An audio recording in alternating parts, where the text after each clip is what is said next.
Et voilà, Salamouni, Castora battu, Nabino Smola, Nabiso de partout. Émission Emino Bolingaraming, émission Écho des cas, cette émission qui met en exergue les valeurs initiatiques, comme j'ai toujours dit. Alors, bienvenue dans cette émission, comme d'habitude, Écho des cas, comme j'ai toujours dit, papa, les As appelés, n'est-ce pas, le CP, les CP appelés, les encadreurs appelés les cas, parce que l'émission Nabino Écho des cas, Zali Kobanda. Alors, vous allez constater avec moi, derrière moi, le décor est changé, c'est pour vous dire qu'aujourd'hui, c'est un peu spécial. Pourquoi? Parce que depuis Awa, la paroisse Saint-Joseph, Awa Yamatonge, paroisse Saint-Joseph et Sikapi, et Koyamba Bongo, ensemble général, vous allez constater avec moi qu'il y a des encadreurs, il y a des CP, il y a des parents, il y a des As, il y a tout le monde qui construit les coupes qui sont en Anuarité. Autour, il y a ma père Sika, qui a remplacé Bongo, ma père Michael Bouanga, mais ma père Sika, qui a Olivier Lendo, Nayende, Torosala Bongo, Réunion à Liboso, tout encore, ensemble général, il y a Liboso, pour certainement, il y a point nini, il y a Koloba Metoyebi, il y a une prise de contact entre Bissona et. Alors, déjà, je vous invite tous à suivre, n'est-ce pas, cette assemblée générale qui est déjà là. Vous constatez avec moi, derrière moi, qu'il y a des encadreurs, il y a des CP, il y a déjà la place est occupée, déjà, va se positionner parce que le mission ou encore l'assemblée générale va bientôt commencer. Dans une scène, comme on a vu, nous ensemble, qu'est-ce qui s'est vraiment dit et là ma père en général Yessika Olivier Lendoye Nengo Toba vision par rapport il y a diocèse Nabiso où ils ont construit au moins 23 doyennés c'est total plus de 200 paroisses où ils ont une archidiocèse il y a Kinshasa. Alors ma père en général ensemble découvrir qu'est-ce qu'il va nous dire dans l'assemblée générale où il y a Liboso organisé. Alors il y a Freddy Toyoka, qu'est-ce que ma père a à nous dire, et puis on revient tout juste après pour avoir certainement les interviews avec lui et désannoncer cette émission. Je vous laisse entre les mots de moi de Freddy. C'est parti à l'image.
komite mabia biso lakisa biso nzela mpo te totambola lisanga biso basomoki mpe bato batau salisa biso tobunga nzela te kotindela biso bwanya bwa yo totambola na bomoko na bosolo mpe na bosembo kino bomoi bwa lobiko tokobondela bongo okombo ya yo ozali na tata mpe na mwana nzambe moko obileko biso nseko okombo ya tata mpe ya mwana mpe elimo santu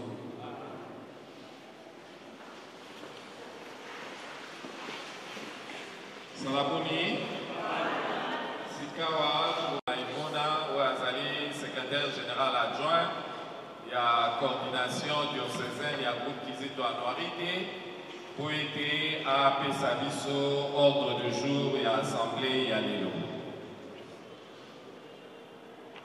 Salamouni. Ordre du jour, la mission est assemblée Yalelo, assemblée générale et Pesani Boé. Nous avons 4 points à l'ordre du jour. Le premier point, c'est le mot du Mapera général. Là où il va détailler sa vision, la vision du Mapera général, Michel Abbé Olivier. Le deuxième point, c'est le calendrier des activités de l'année initiatique 2021-2022. Et le troisième point, ça sera les codes de doyenné et ainsi que le dernier qui est divers. Salamouni. Ma liste de présence est pour Tambola. Pour ça, les savants général, vous voyez, mais vous comprenez, on a un numéro, tout est entre parenthèses, what. Ce qui est numéro, on a WhatsApp, ça entre parenthèses, comment double, donc comprendre que les WhatsApp. Dans la rubrique numéro de commis tel, entre parenthèses, what. Parce que les moyen de communiquer facilement. Tant qu'on vous un numéro, ce qui est numéro, on commis à WhatsApp, il y a entre parenthèses, un numéro, on commis W pour comprendre que le numéro, on commis à WhatsApp. Salamouni. Salamoué. Yelele Iye. Il faut pas sentir que le groupe 4 vous allez à Yelele Iye. Dans Abati. Alléluia. Voilà. Sikawa, Tokopesa, Maloba. 2021. Tata Episcopo, Tata Cardinal Fridolin. À Nomaki Boko. Aumônier diocésain Yabakizito Pebanoarité.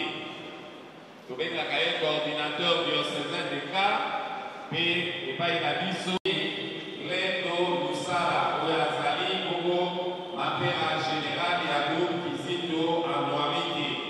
Ya voilà Oseka Labiso Isika Tozali ya Modea Kokakoloba Toyamaye Alisanga Labiso Tobeteliye Maboko Makasi Alayo.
Esika bazali ebunga makate. Amen. Soko mba mosusu koloba. Toyoki ndenge bayebisi biso maite kosala esika eye. Koloba ya mbopenza mosala bwa eklesia. Amen. Bon mosala bwa eklesia ezali mosala ya moto moko te. Mosala boye ebandisami esika eklesia ebandisami biso te tokuti yango tokoleka basusu bakoyingela eklesia ekokoba. Bongo pote mosala mosalema malamu tosengeli kofanda mpe kobongisa makambo ezala na molongo.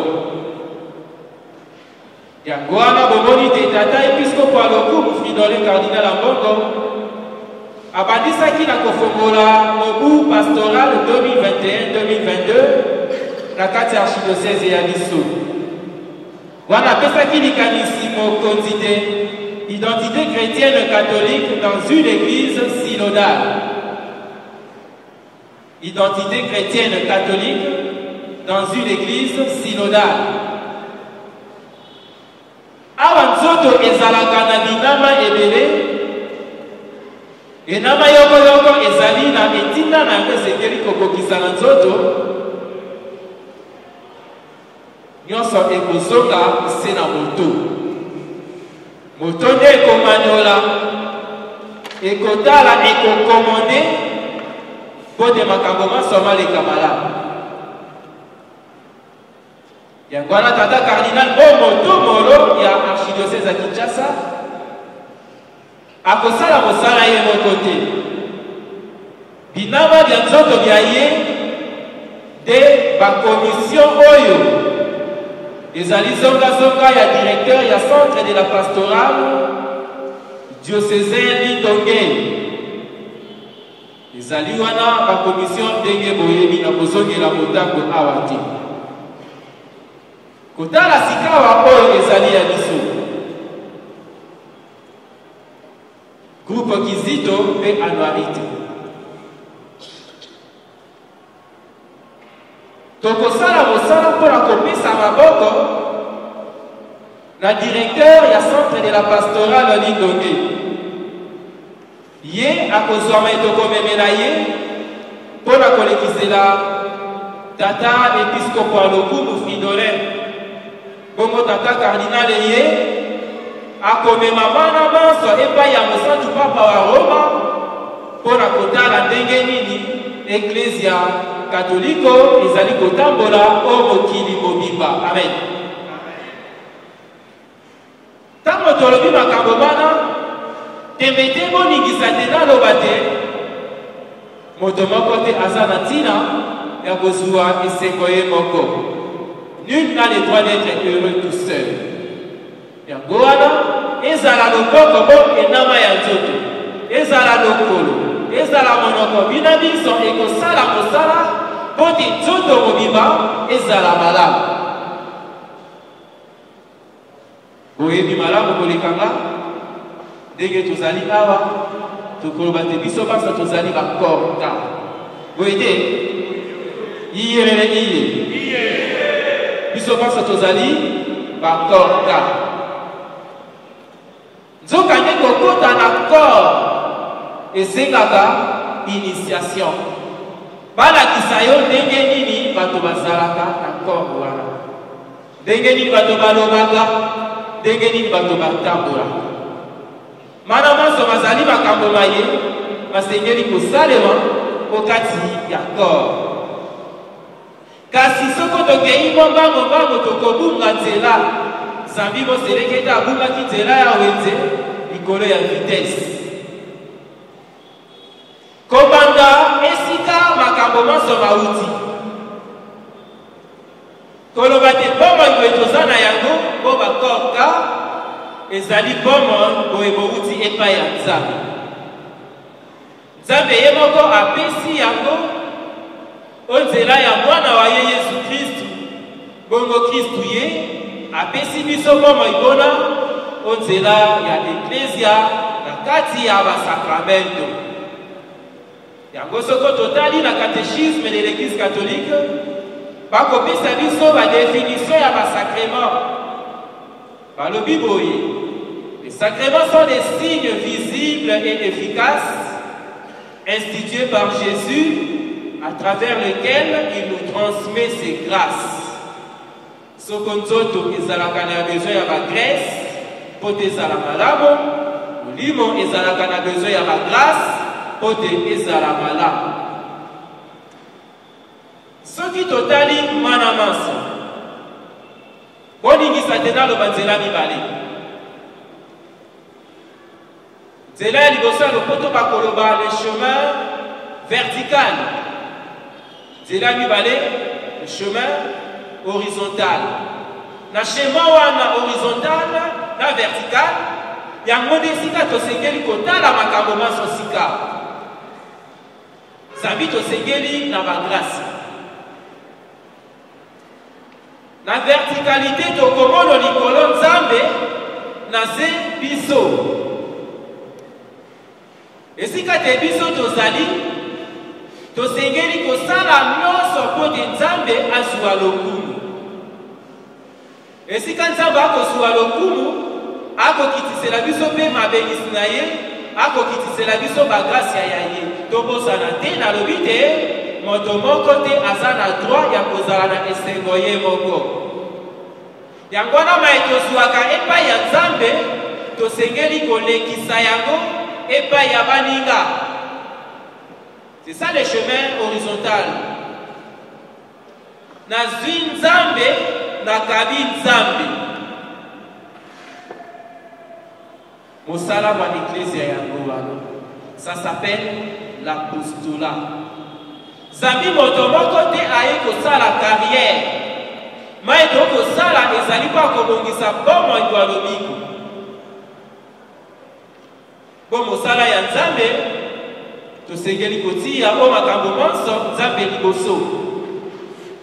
Asengeli kozala priorité ya makambo manso biso tosengeli kosala.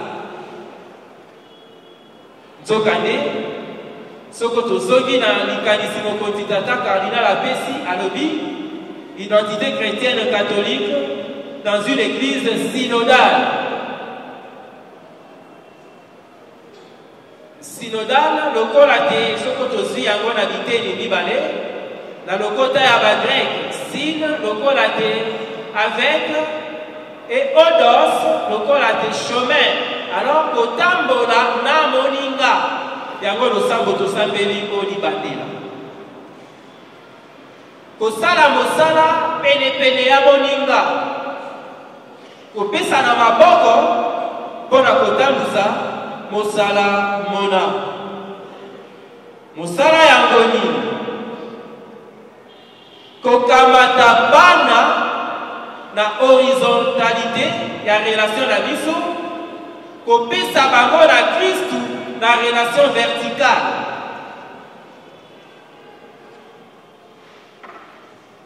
Castora bati.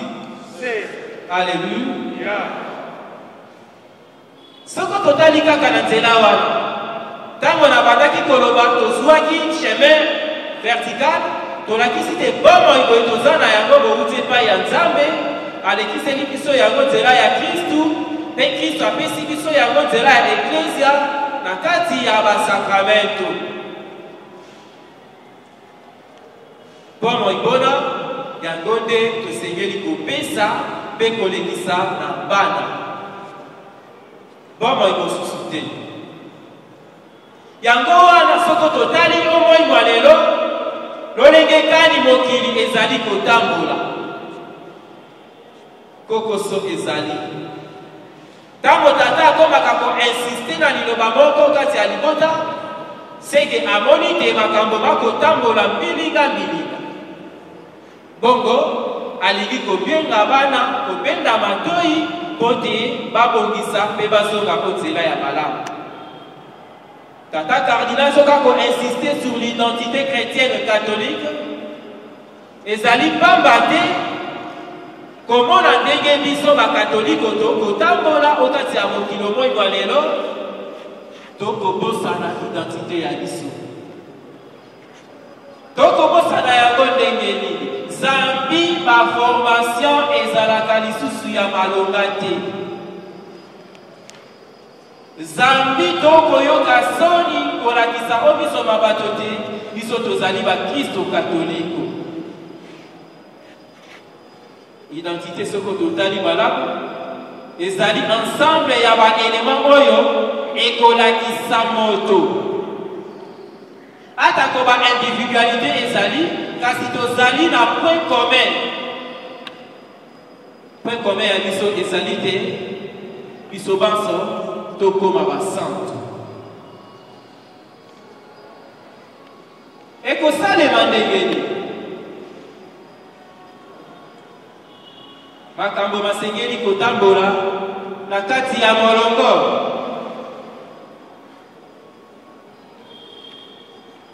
tout pour la gloire de Dieu et le bien des enfants. Yango wana apostolat tokosala zambi kristu ye moko alobi botika bana bake baya epai yanga tosengeli koempêche bango te tosengeli kozala baobstacle mpo na bango te.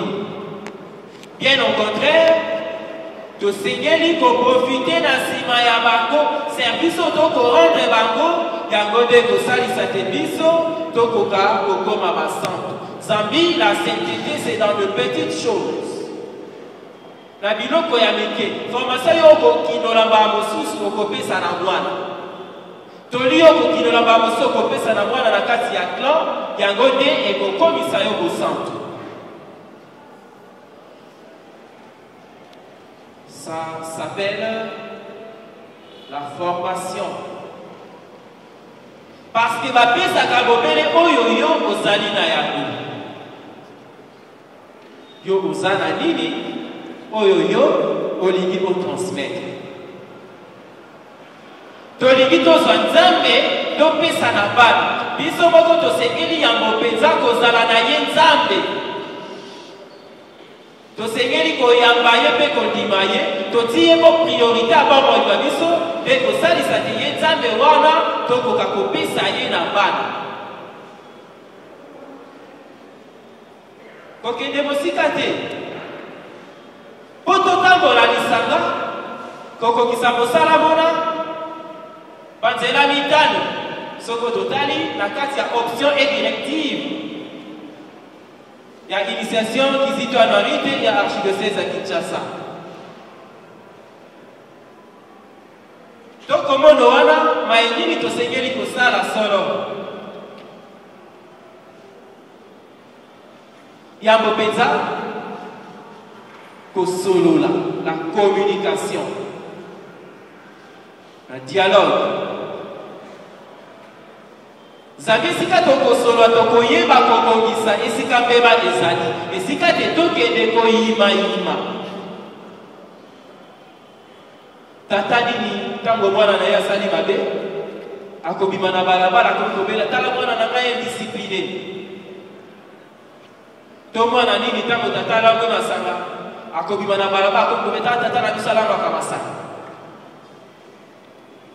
Les linges sales, c'est là ma famille. Et ça s'appelle la discrétion. Le guide, tokobebisa lokumu ya libota. Bato bakokoma kotia biso bosala. Kosangana na bana ya libota wana te bazalaka na toli ya malamu te. Kosololaka na bango te. Wana soko bolingisi totala maye bakristo bayango bazalaki kosala. Actes des Apôtres, chapitre 2, versets 42 à 47. La première communauté chrétienne. Bazalaki koti ya nyonso lisanga. Bazalaki kosambela mpe kolanda na molende matia babapostoli. Balingaki tete ata moko kati ya bango akelela. Bango banso bazala malamu. Yango nalobaki nul n'a le droit d'être heureux tout seul. Kasi okati ya communauté wana ya yango, de quoi que majeur ezangaki te.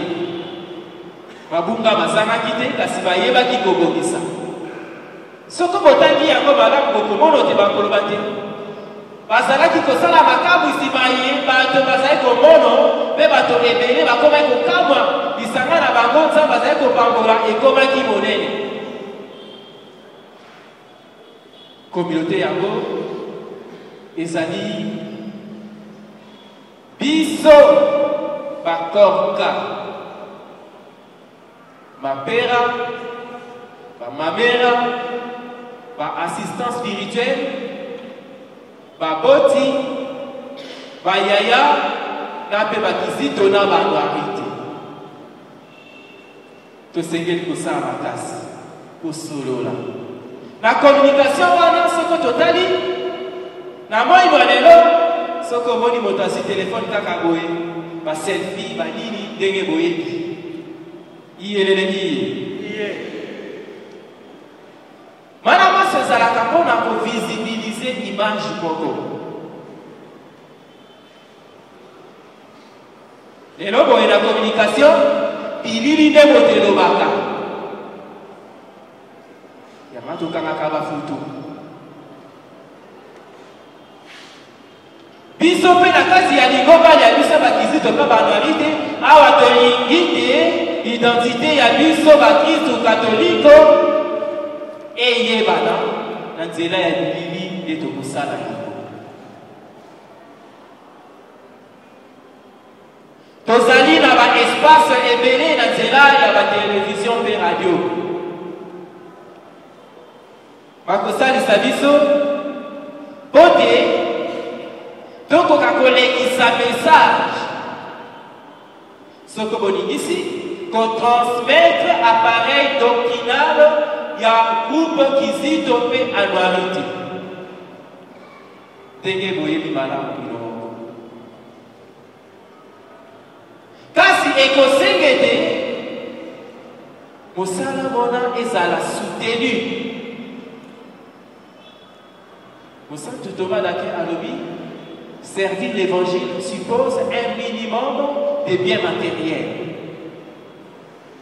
Zambi koleka na télévision, dans la radio, et que c'est moi mosolo. Mosolo bona moko utawaki. Bisome de to sengeli koluka ya.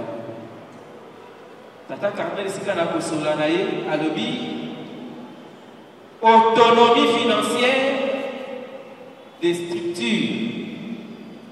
Bato na bato bazuwa na maboko mokumba pona ligoba pe lisanga ya ba.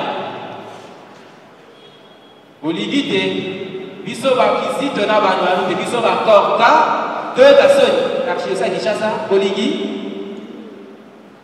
sa salamu we bolingi te toyoka soni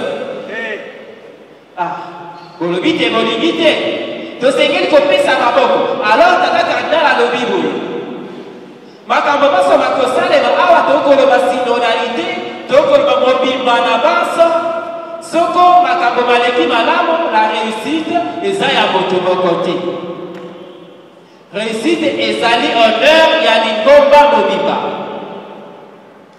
Soko pe échec ezali échec ya moto moko te, ya mapera te, ya ba as te, ya ba CPT, ya ba cadreur te, ya ba kizito pe ba noite te, kasi ya lingomba mobimba ya ba kizito pe ba noite.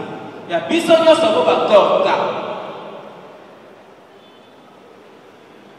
Ya ngona toza na droit il y a perdre année initiatique 2021-2022. Toti a ma batterie dans marche, topé ça dans ma boko, peto salisa, au salamoye et des malades. Ce que totalika quand la communication Nasuaka uto mokolo tata cardinal apesika mokumba moye na kozwa babela ebele. Monsieur l'abbé Tolandi na émission na 11h na Radio Maria, na Radio Elikia, Écho des cas. Masolo ya bakizito. Et qu'on peut ça essayer comme ma fierté wana, bato bayoki na kutu na yokite. Mais babengi na bo tata bo moto molo ya lisaka, ba ko pesa ba félicitations. To sengeli ko soutenir Moussala Mona. Okati ya ba clone na biso, okati ya ba doyenné ya biso, okati ya archidiocèse. Na matabe moko kulutu azali ko pesa biso tolia lobi. Église à Kinshasa, makambo masoto kosalaka. Tout ce qui est pour ça, là, Zambi va te passer sous la côte, là, va commono, va jouer à Kabiso, bon, bandakisa. Tant qu'on va coquer des pipas, il me sous la côte, là. Et si quand, à même, il y a un bobo, il y a ça, il va bien, et si quand, il y a un monde qui a Kinshasa. Le quoi qu'on va te mettre, ça va passer, mais la Kinshasa, ma cosa, Léon. Va côté, on a maté le col, et ça, les macabos, aux invités, puis sont aux arts, à droit, il y a erreur, Yango, topé ça en bas. La communication va te coller qui ça.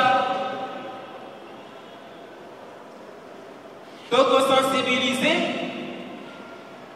Pécopé ça va s'envoyer na dengue.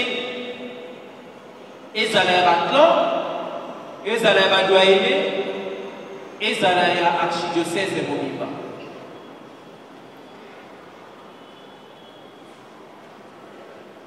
Donc, vous avez la Kayamo, mais elle a insisté sur la prise en charge, auto-prise en charge. Tout ce qui est le plus souvent que vous avez il y a un que ça la l'identité chrétienne catholique et yabiso bomba korka tant to kolega to la ki satenge biso to zalaka ba moni ndenge to lobaka ndenge to manolaka pe makanisi ndenge na ndenge to kolekisa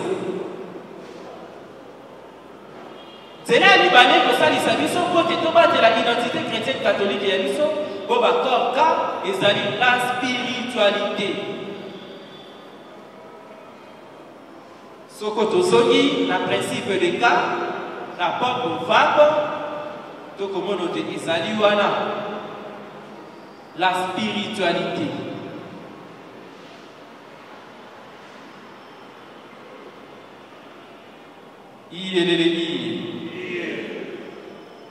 Zambi oyo azali spirituel, zali moto oyo azali pieux, moto ya losambo.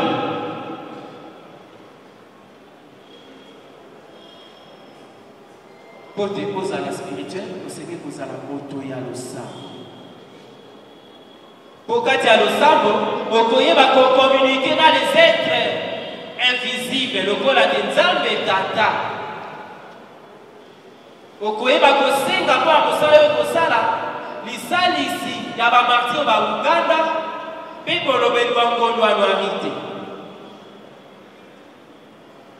Soko ozali moto ya spiritualité au Kobate. Ponini kosenga lisalisi ya bayebawa. Bayebaleka. Akobakisa nini na bomoi baba. Bongo pote spiritualité za la malamu. Tango na omo na saison qui goa. Likanisi image kozonga ya Monseigneur José Mofu. Baike bayebi. Bongo ba formateur diocésain bas bangone ba seigneli ko participer à la session qui go. Ici quand on veut préciser, le diocèse né et bongisi amo.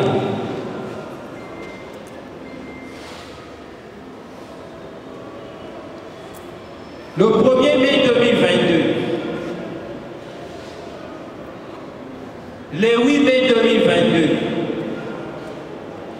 puis le 15 mai 2022, tokozala la session devenir AS PCP.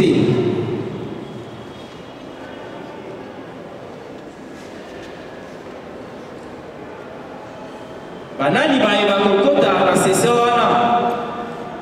Les candidats AS na ba candidats CP des clans et les AS et les CP qui ne l'ont jamais suivi.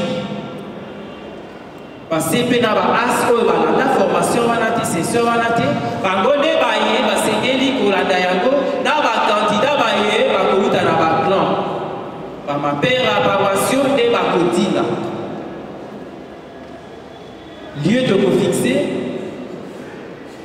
kasi tokokabola yango na ba région apostolique Kin Est, Kin Centre, Kin Ouest. Le 10 juillet 2022, ndenge soda nyonso asokalaki formation na ye asilisi kiboma mokota koli asengeli kopesa ye pete.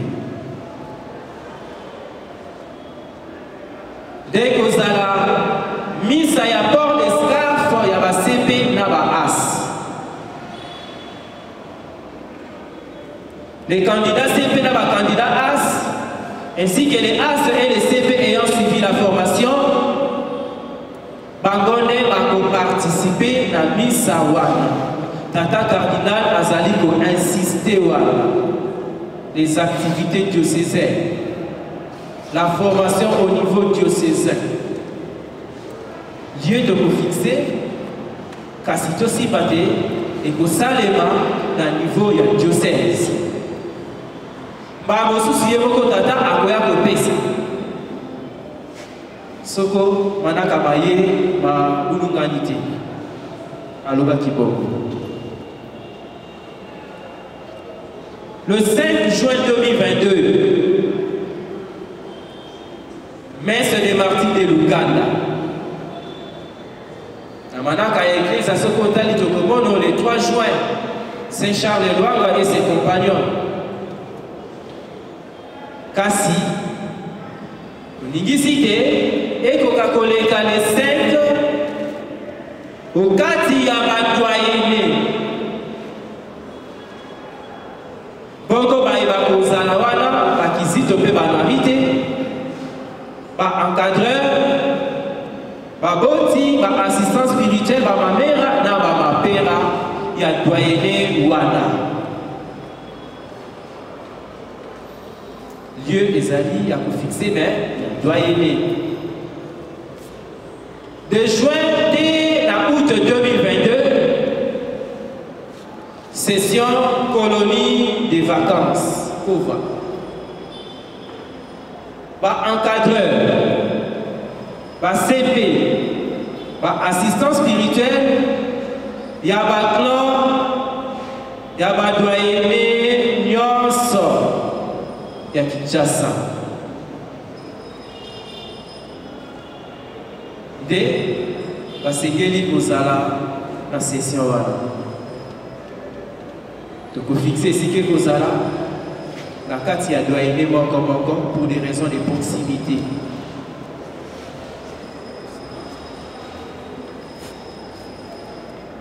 Du 17 juillet au 19 août 2022.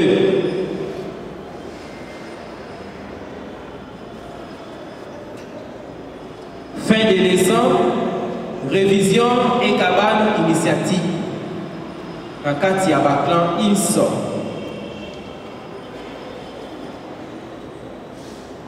Du 29 juillet au 20 août 2022, colonie des vacances. Bakizito, encadreur, CP, assistant spirituel, ma mère, ma père, ya ba clan, bagode, sengeli kozala. Bongo, et si ka colonie kozala, chaque clan est sengeli ko fixé. Peko yebisa na diocèse.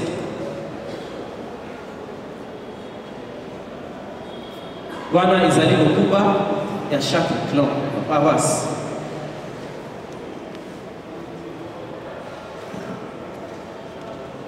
Du samedi 21 au dimanche 22 août.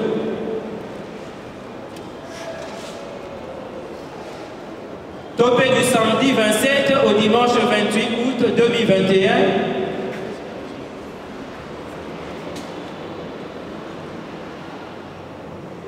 Ou encore du 3 au 4 septembre 2022. 2021, c'est l'équipe, hein? Il a poussé l'équipe. Dès que c'est qu'il Kobokisa, Bilako, Nakati Yaba clan, chaque clan, et c'est qu'il faut fixer. Kobokisa Makabomana, Masana Molongo. Et si quand tu vas dans la maison de la parce qu'ici, année initiatique, il y a la promesse, et il y a année initiatique, il y a Sika. Total, à Makabomana, Malamu, na Molongo Benza. Sika, Bonigi Satena Songa, la date est le 5 décembre 2021. Journée diocésaine des cas.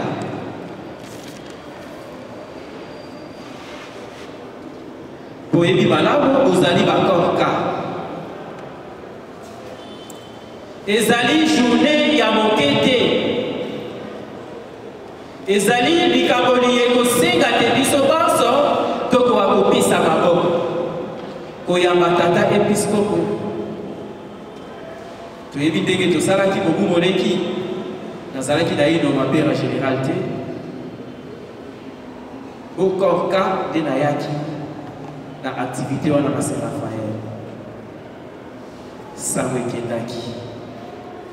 Bongo yo motomati.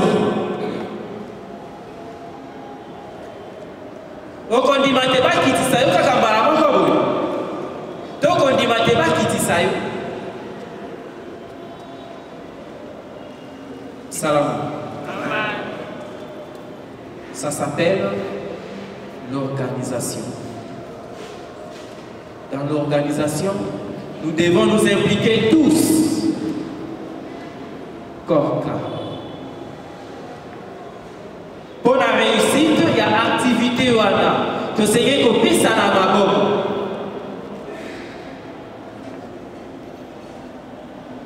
Alors, Bakiano a tout le monde a servir l'évangile suppose un minimum de biens matériels.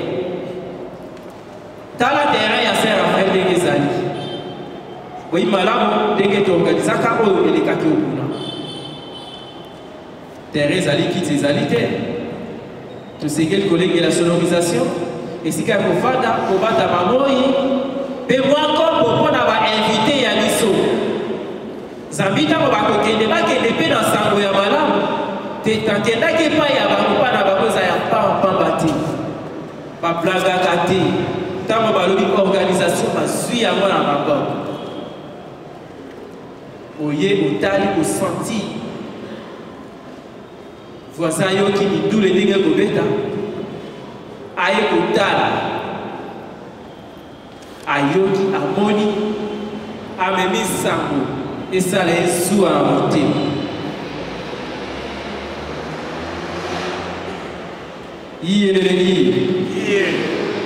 Goana bakobia masika biso banso kopesa na maboko mpona organisation wana po te esalema na molongo tosengeli na prévision budgétaire esika na molongo moko koyeba eloko nini tosengeli kosala motuya na yango kasi ya mabokoma wana kotala banani baye bazali bakontribuable tolongoli moto moko te biso banso bakorka nde tosengeli kopesa maboko soko ekopusa malamu nakopesa maloba na secrétariat général mpo nalobi mpe mingi te na mpe bango bayebisa biso mai tosengeli kosala pour organiser une journée diocésaine des cas.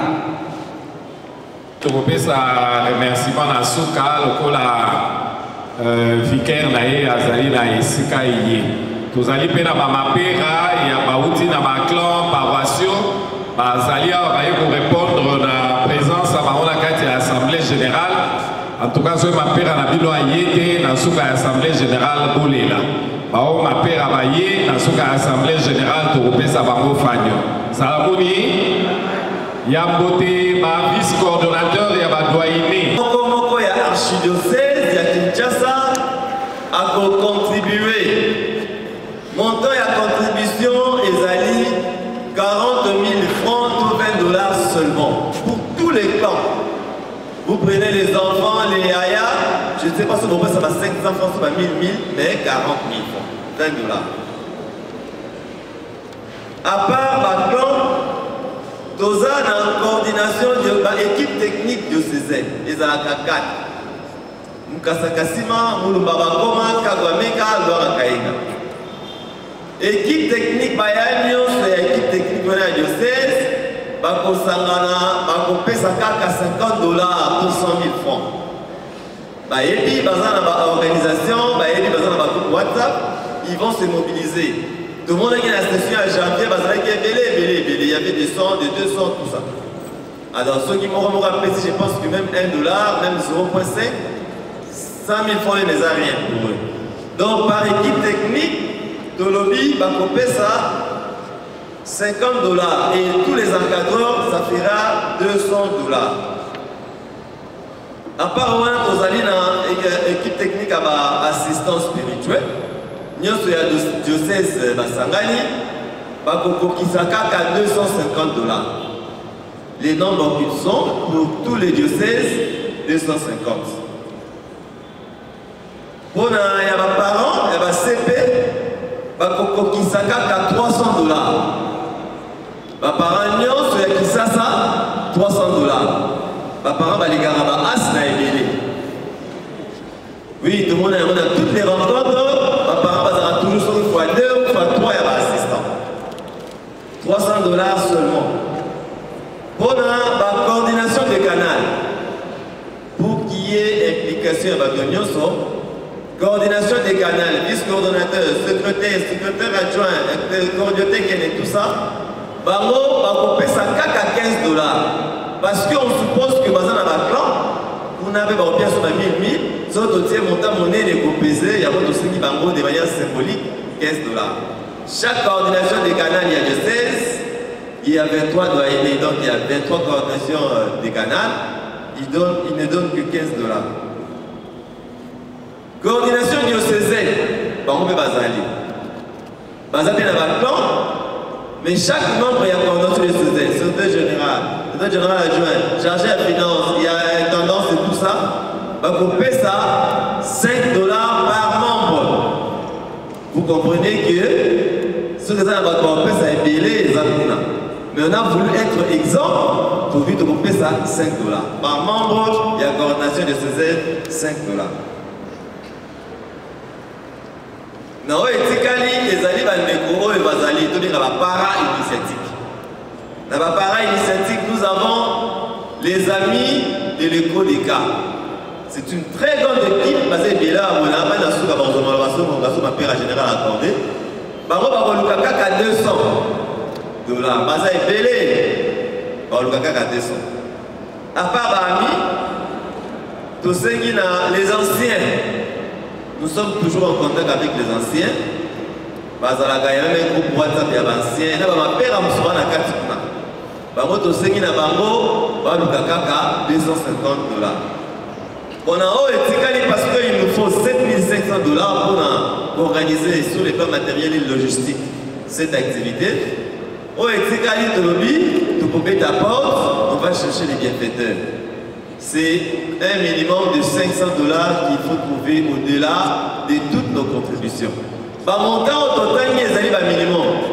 Si vous avez un $1, mais ça me colonne à béni 5 kg. Aux autres qui m'ont bonus comme ça, là, on peut payer 10 $, on paye ça. Ma père en général, avec mon salaire, n'est que ça qui m'a l'élégi. tokobanda kopublier na bagroupe WhatsApp na baémission ya radio mpe ya télévision ndenge bato na bato contribuable na contribuable catégorie eza kopesa pour la transparence ezalaki comme ça bato na bato bakomona ndenge baza kocontribue mpe ndenge bacontribution eza koya wana ezali bacontribution tokolanisango nsima na bacirculaire mpe tokasika bongo na batashe messe mpe journée mpona akolita doyenné Saint-François paroisse de Saint-François te mais doyenné Saint-François donc la coordination des canals ya Saint-François a organisé akolita ya messe wana oyo tokozala na episcopo mokolo ya le 5 lectorat topesi yango na doyenné Saint-Augustin coordination des canals ya doyenné Saint-Augustin bakolengela lectorat chorale epesami na coordination des canals ya Saint-Kizito tobiki baza mpe na bachorale ya malamu bayembaka mpe bien bayimaka kutu champion je pense que une ou deux fois bakolengela chorale bandeko ya joyeuse topesi yango na doyenné Saint-Gabriel akolengela akozala baparoisse bana mpona bajoyeuse protocole topesi na doyenné Saint-Cyprien na doyenné Saint-Sacrement moni Saint-Raphaël eza monene makasi sengeli bato ebele doyenné Saint-Cyprien na doyenné Saint-Sacrement intention de prière tobiki ezalaka 5 topesi yango na bandeko ya Notre-Dame de Grâce doyenné na doyenné Saint-Kibuka doyenné Nondagra na doyenné Saint-Kibuka bongo annonce topesi na bandeko ya doyenné Saint-Mathieu nde bakolengela annonce salamu we voilà ma contribution, ma contribuable et puis ma répartition à ma tâche. Merci beaucoup, la secrétaire générale. Ce qui est au Loba, tout est un peu ma bogote pour merci beaucoup. Ma précision sur ma secrétaire générale à Otibotanga et Goyana va circuler. Peut-être que ma père général à Lobi. Avec développement et moyen de communication, tukolekisa yango na basite na biso na baémission na biso po ete toyeba koyoka yango malamu. Oko na suka ya assemblée générale biso banso na libanda kuna towelela okende te tokokutana par équipe technique ya baencadreur babukasa mai oyo ezali na kati ya doyenné na bango. Donc, ma vice-coordonnateur, vous avez 1 minute 30 secondes pour nous faire ça. Eko Yabadoye. Salamouni. Voilà. Donc, Banda, Doyenné, Voilà, choc. Merci.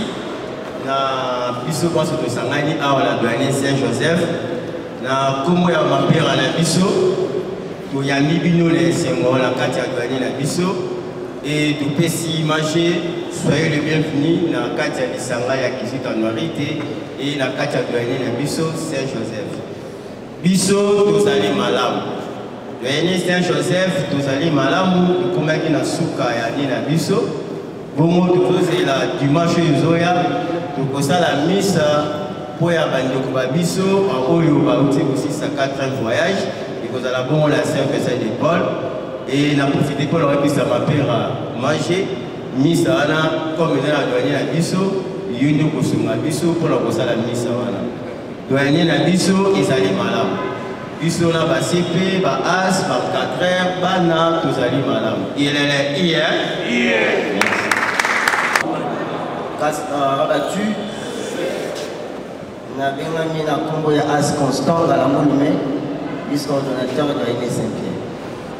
La Doyenné Saint-Pierre, tous allés malamu, donc comme il y a il y a une initiative 2020-2021, au niveau de la coordination, nous avons l'évaluation générale pour la clôturer l'année.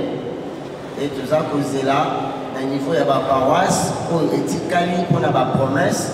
Parce que la paroisse, on se passe avec la promesse, va sous-nom de la salité. Ce qui va s'illiciter, nous devons s'engager sur la missa pour la clôturer officiellement la dernière. Salam. Amen. Na Congo ya mapera dekadal na biso tokopesa rapport na mokuse nyonso elekaki malamu na nini scientifique esilaki mpe eloko ya koretenir mpona koyede Saint Gabriel ezali kaka omokolo mwa le 20 novembre tozali na évaluation autour ya mapera dekadal na biso. Alors basengaki na baekipe technique nyonso na barole nyonso tokutana tomema barapport nyonso. Bongo le 20 wana soki évaluation esili na ndenge tozwi calendrier diocésain tokoyeba nini tokoki koévolue nango malamu. Salamoni.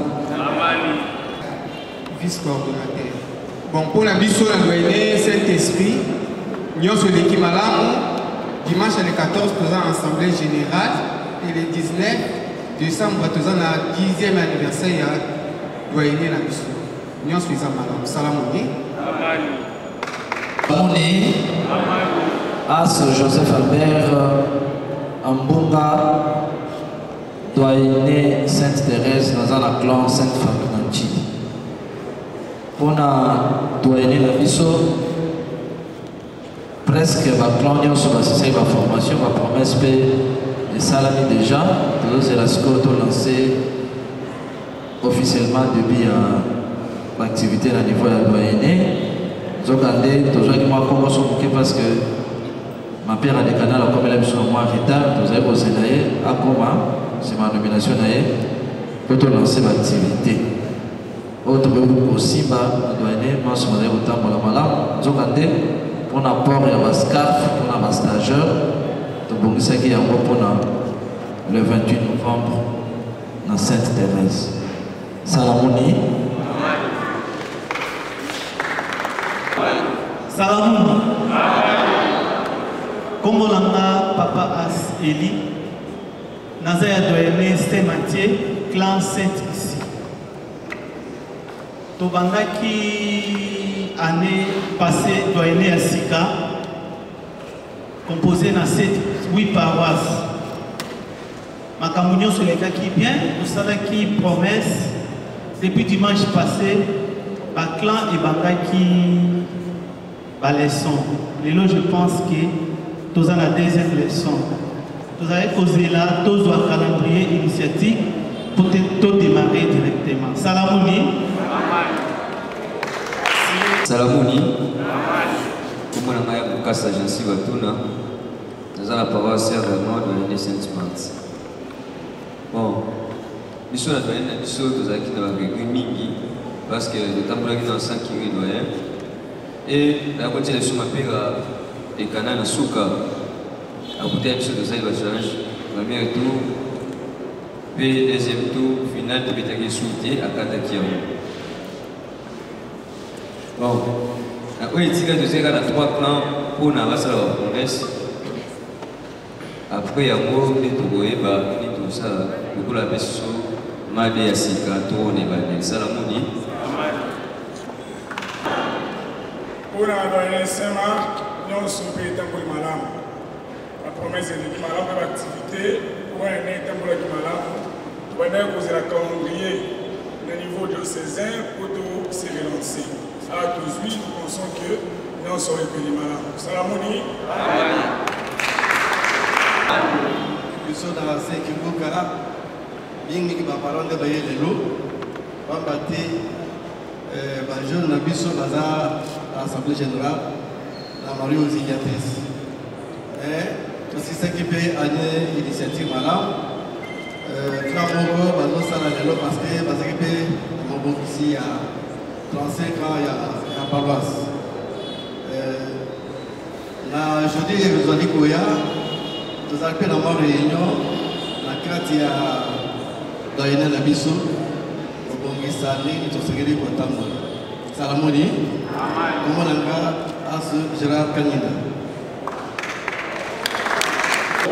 Salamuni. Salamoué. Amanoué. Ejipéa. Soumsou. Jip. Merci. Ngai Congo Ngai Papa As Chogo Malamba. Coordinateur, vice-coordinateur de l'Adoyene Saint-Frédéric. L'Adoyene Saint-Frédéric, nous avons 5 paroisses et puis sous-paroisse Moko. Activité l'année passée, qui nous avons malade. Nous avons la paroisse Moko, paroisse Saint-Athanas. Nous avons la promesse d'Abamo que vous allez dimanche à 14. Et même dimanche à 14, nous appelons la missa. Il y a pas de café pour la stagiaire. Salamouni. En général, nous avons qui est bien. Déjà, dimanche le 24 septembre, nous allons clôture année initiative 2020-2021. Et puis, par Bascar, pour la nouveau stagiaire. Donc, sur 10 paroisses, nous allons doyenné 9 déjà organisé ma promesse. Et Tigalé, Clan Moko, Mont Carmel, Bimisika. Paroisse promesse la mose à la Bongo. Dimanche les 14 à 9h. Donc voilà, c'est comme ça bien. Salam alaikum. Oui, Marakal, il y a loi majorelle pour Nyongo. Enfin, la DNS, nous, Marakal, nous avons vraiment Madame Mingi. Sauf que depuis tout Bandaki jusque-là, tout ça causé là, ma promesse ici là, il nous reste encore 2 paroisses. Face à la promesse. Alors, dès que ma promesse, nous avons l'activité des canaux d'une manière générale. Et la CIMA, comment pour respecter le calendrier, tout ça qui va dans le calendrier diocèse. Salamouni. Amen. Beaucoup pour la parole.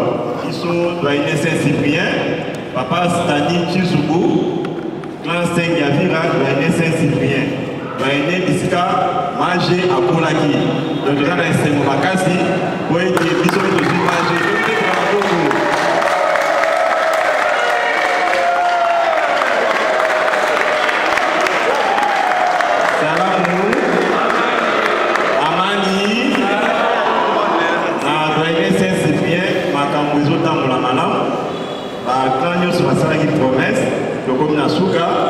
Tout ça a moins petit souci, tout ça a ma DT jusqu'à présent, dans la position ma DT, et nous avons bloqué pour être tout dans l'activité de la niveau doyenné. Sauf que la niveau par clan, il est commis la deuxième leçon pour la Lélo. Puis l'année passée, tout ça a été challenge. Je crois que les challenge de l'équipe à challenge dans la niveau diocèse, la niveau doyenné Saint-Cyprien. Et puis à part ça, tout conseil à manger et l'équipe de diocèse pour l'année 2021-2022, colonie et pour ça les niveau des canaux. Pourquoi? Par rapport à la pandémie, tout ça dans l'année où tout c'est ici, tout ce qui est à niveau de la paroisse. Donc chaque paroisse a son organisation qui peut avoir une colonie. Mais tout ce qui va en gros, l'année prochaine, et vous avez un niveau des canaux. Voilà information. Tout ce à niveau, il y a coordination diocésaine, mais à niveau, il y a pour ne pas avoir des problèmes dans tout le monde qui est organisé colonie Salamouni.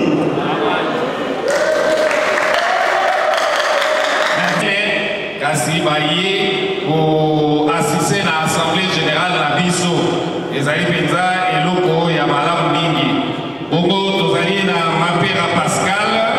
À Rotelema, il y a Zali Mapera, il y a paroisse Saint-Étienne. Et puis à Zali Mapera des canals, il y a doyenné Saint-Esprit, Toyami et Namaboko.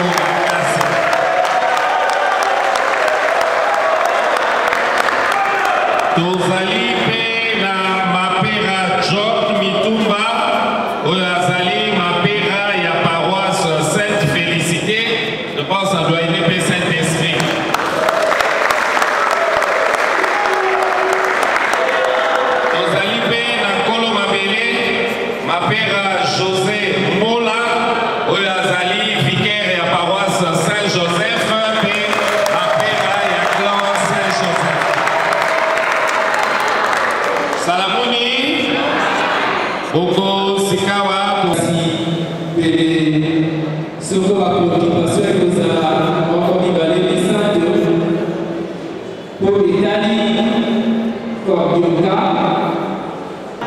Merci, Mapera.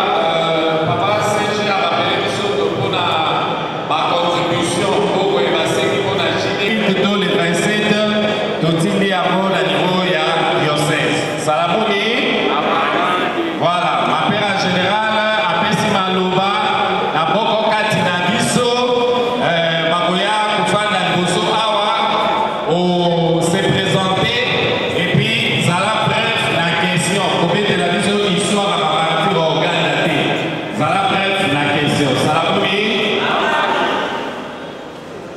Salamouni.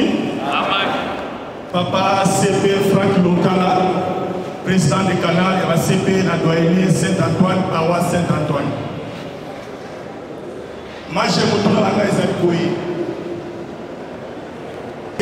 Au président de la doyenne pour la Moussala et la liturgie. Pour la limiter l'organisation PHDK, pour associer les fils que la région apostolique base à l'appel à l'organisation. Parce que chaque fois, quand il y a des activités à niveau diocésain, et sous Kaka à niveau diocésain. Je suis condamné pété.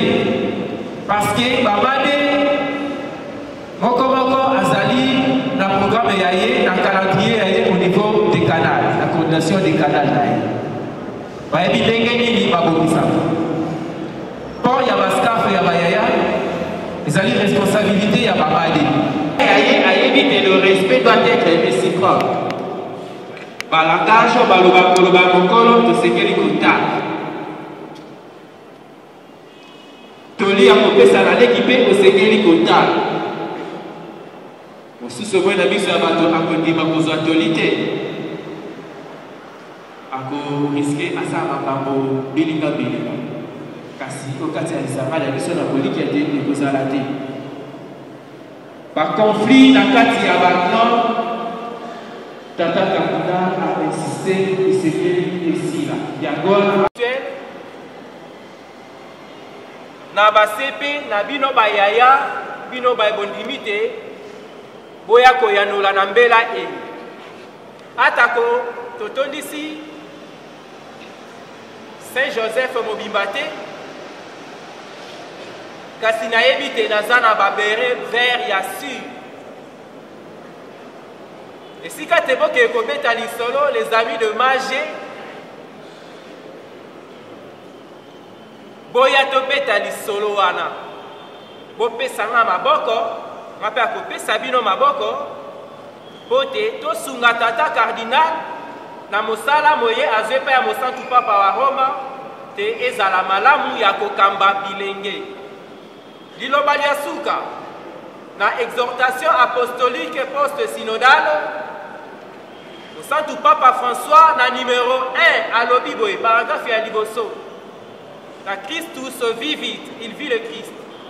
À l'obi, tout ce que le Christ touche devient jeune. Oh, nous sommes Christ simbaka et comme aka jeune. Makanisi mabiso esengeli ezala jeune. Misala mietoko sala ezala jeune. Tozaka ba jeune ya nzoto te, ya mbula te, kasi tozala ba jeune pe ya makanisi.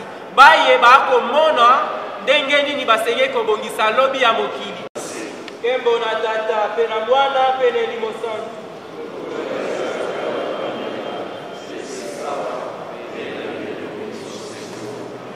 mokonzi azala na bino Nzambe wa bokasi bonso tata mokonzi ya biso Yesu Kristu abenisa pe abatela bino Natina te maman sotokandi tozwi awa. Na bokasi peza toye barapiko kokokisa yango. Obenisi boye e akompanye biso na nzela tokotambola. Na bakona na biso esika tokozala.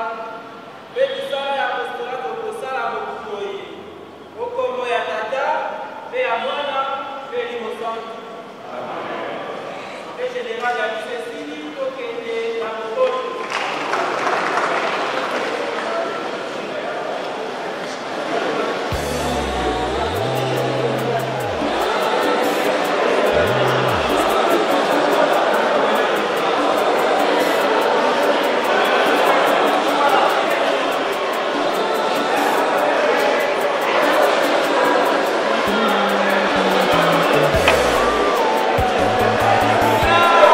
Et voilà, Bino Sobolandi Ndengeni Assemblée Générale les Kaki, la Kisa Bino Bandeli Ndengeni Bandaki, comment est-ce qu'un placement est là qui maman son père a Otiko Banabiso échange où a Salina ba parents, ba encadreur, ba CP ban son akati ya Assemblée Générale où ya Liboso et tant il y a Komi Bongolo du poste il y a Magé donc ma père général il y a diocèse ya Kinshasa alors tout aussi Lisabon tozali naie de bon constater naie tu quand même impression naie parce que la première fois beaucoup d'années naie hein visible à l'aide de tout comment qu'est-ce qu'on dit on l'a nu et abimi na miso ya bato ezali bongo lelo ma père tous quand même impression ndenge nini oyambi baka ba parents ba CP ba as ya diocèse ya Kinshasa oyo zibongo mutu ya ko gérer ya liboso na pesi na ino basalamuni na bakor kanyoso.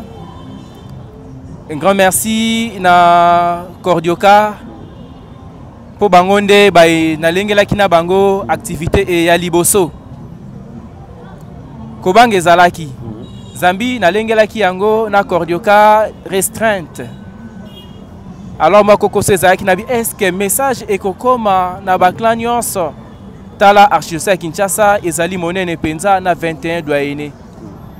J'ai été surpris tango nga na komi nangonga eto bongisaki pote to banda masolo nakuti baboti bazalaki ba assistant spirituel bazalaki ba yaya pesika to bandi masolo ba bauti mosika pe basali makasi bakomi natondi nango nzambe botondi zambi eleki malamu nakanisa kitete tokoya motango mona otala kaka lelo na ba transport ba embouteillage basusu bakouta mosika badoyene mosika kuna na nsele kasi balakisi bolingo bona baye bongo awa bango balakisi nga bolingo bona ngai pe bomo tomolo sika ya lingomba liye kopesa maboko na bango ndenge tata cardinal ye moka kosenga na synodalité wana nde masoma kotambo ya malamu kotia pe na losambo po awa tokosala mosala mwa nzambe tosenge komema yango na bomoto te tokozwa bana kopesa na Kristu kozwa Kristu kolekisa na bana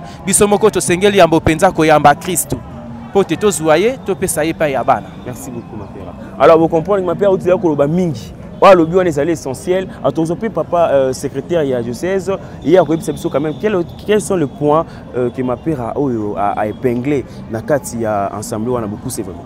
Oui merci Yaya na beaucoup c'est ma père général ko la tata ye kokutana na communauté na ye azaki na mama loba maloba ya encouragement et puis à mama loba oyo hiérarchie na yepé épiscopo batei synodalité a insisté nango mingi na biso pe na niveau ya groupe K tosengeli kotambola elongo pa kokabwana kabwana azongeli ba activité oyo elengela mi pona mobumu ye ayokaki pe badoyene doyene lobaki bodi bango sango na bango et puis si maman mitune epesamaki voilà un peu en gros my oh papa Magé abiso ya sika et c'est comme on a que communauté pa ki ça et ambi Magé na ye moto tata presque patindi et c'est comme mitune zaki belé ngonga zaki muke mais eza sukate toza na be émission occasion belé certainement Magé kozonga lisusu pour na ko ya dans mituna mais voilà un peu en gros ce qui s'est passé.